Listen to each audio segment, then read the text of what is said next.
Business Brain, episode 526 for Wednesday, February 21st, National Sticky Bun Day 2024.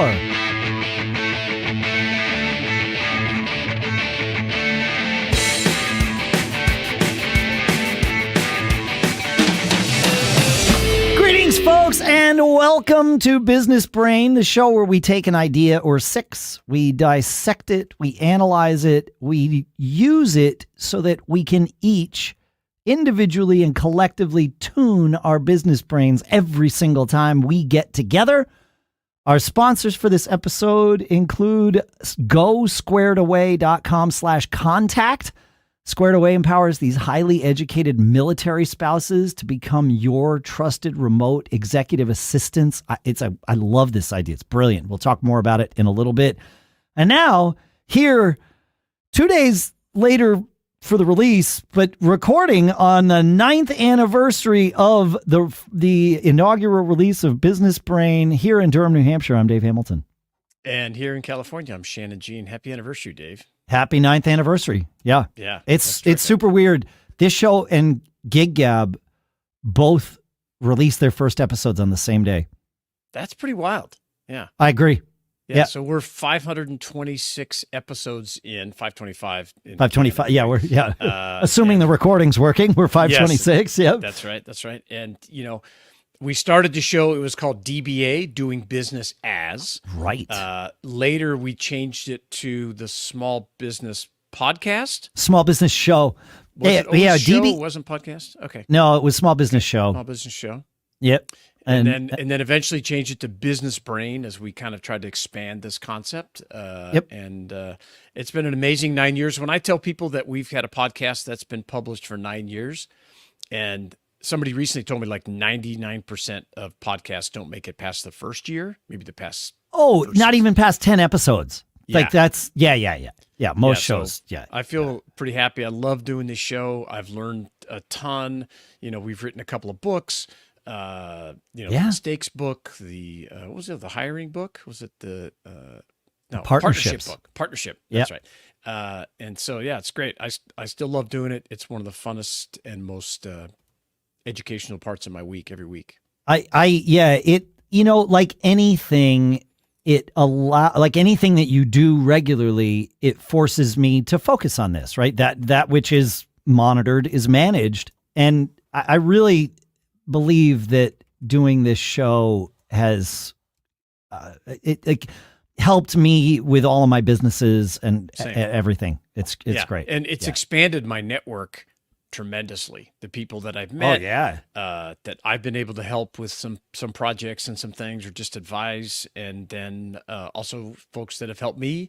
It's just a great opportunity. We've we've recorded shows about why every business should have their own podcast. There's some great tips in there about marketing your products and getting your exposure out. It's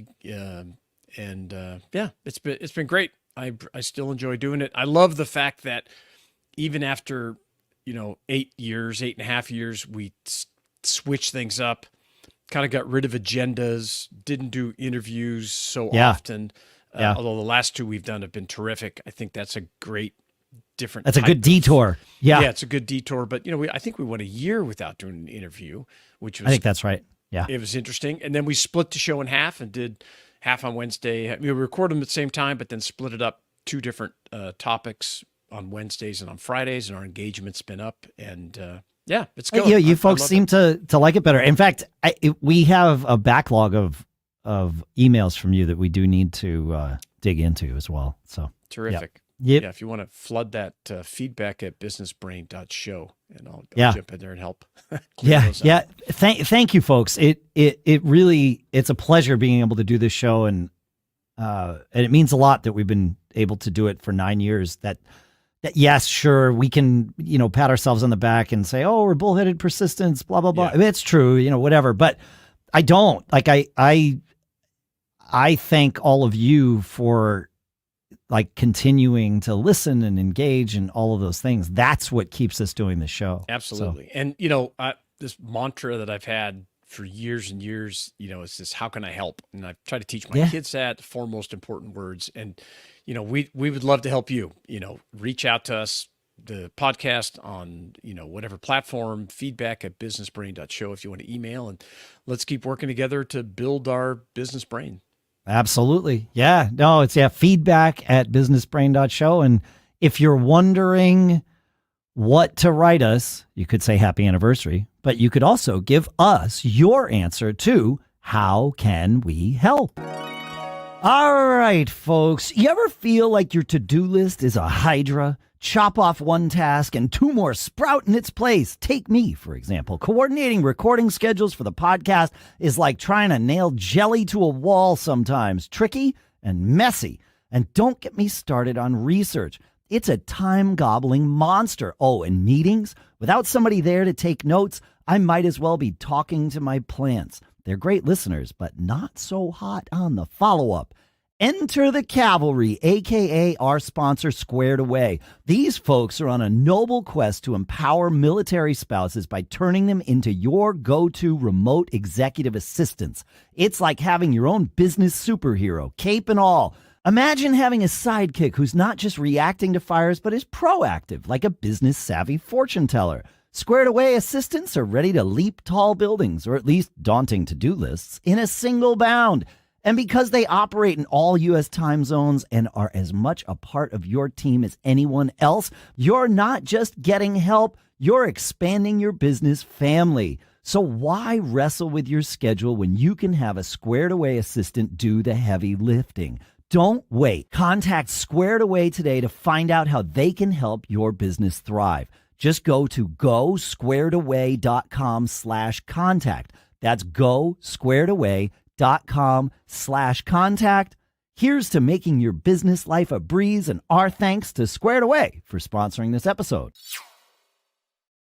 All right, Shannon. Well, we have you had to give back what, about $58,000? You were asked to give back $58,000 to really credit card companies asked. at one they point. Just basically took it. Nobody calls you and says, "Hey, Shannon, do you want to give back that money?" No, it's all of a sudden you log into your bank and that money is gone. So I wanted to talk about chargebacks and fraud.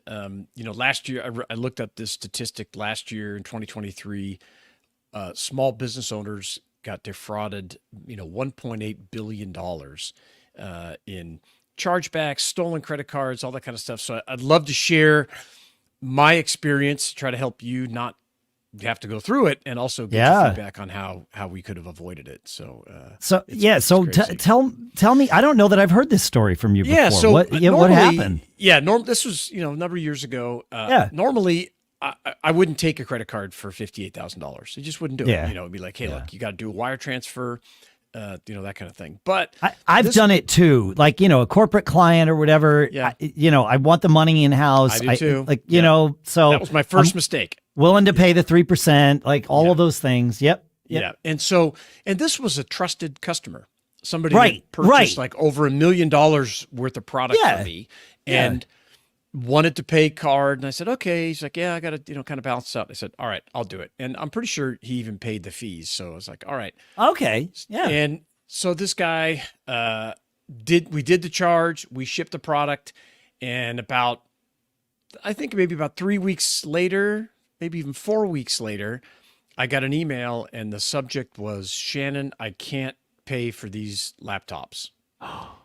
And I just looked at that. I said, what? I don't understand. You've already paid. Yeah, it doesn't matter. No, it doesn't matter. So then I opened it up, and there was a long sob story about, cash flow this, cash flow. It didn't, the guy never called me or anything. Oh. And I quickly look in the bank, and it's like, okay, well, maybe how can I deal with this? And sure enough, the funds had already been deducted. And, typically back then when the bank, the merchant processor, they would send you a letter. Yes. Oh, by the way, this chargeback's been initiated. We've deducted the funds from your account. Would you like to dispute it? You could try to dispute it. And so it was devastating, as you can imagine. And so tried to, get this guy on the phone, wouldn't take my calls. It was just brutal.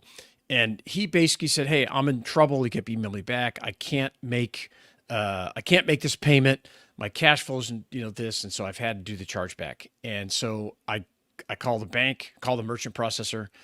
Listen, man, I said, I don't have the laptops. This guy hasn't returned anything. Yeah. I haven't heard that there's any problems. And, the merchant services are really not on your side, surprisingly. No. I have had them fall. I've had a few of these chargeback things over the years. Yeah.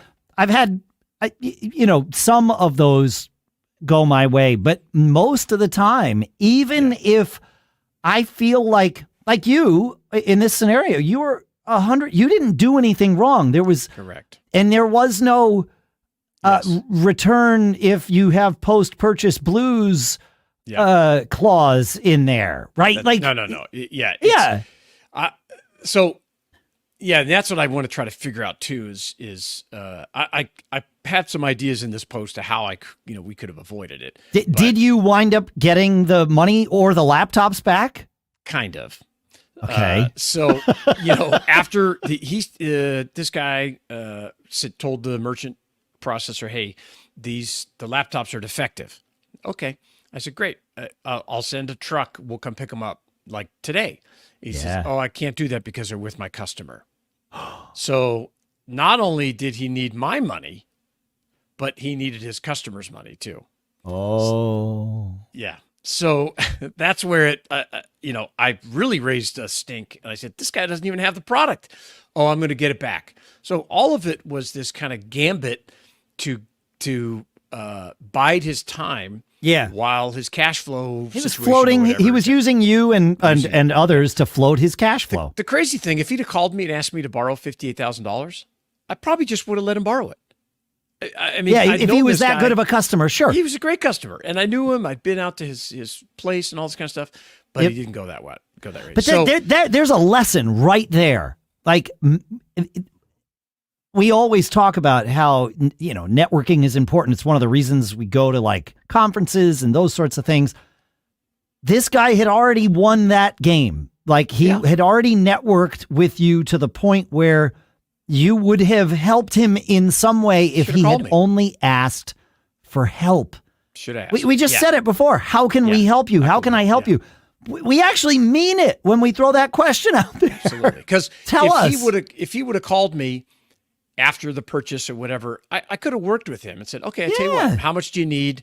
Let's figure it out. Let me give you back some of this. Let's, we'll pay it off." I mean, there's ways to make it work. I didn't want to lose him as my customer.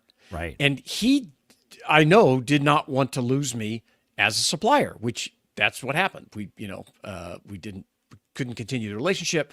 I did eventually get back some laptops. We had to go fight back and forth because a lot of them didn't match what I'd sold him. This guy eventually went out of business. And I'm not surprised to hear that. Yeah. He was a great guy. And Sure. I realized that, okay, so now doing this postmortem, where did I screw up? Number one, I never took a credit card payment for anything that big. Anything over 10 grand, we just, forget it. Take it or leave it.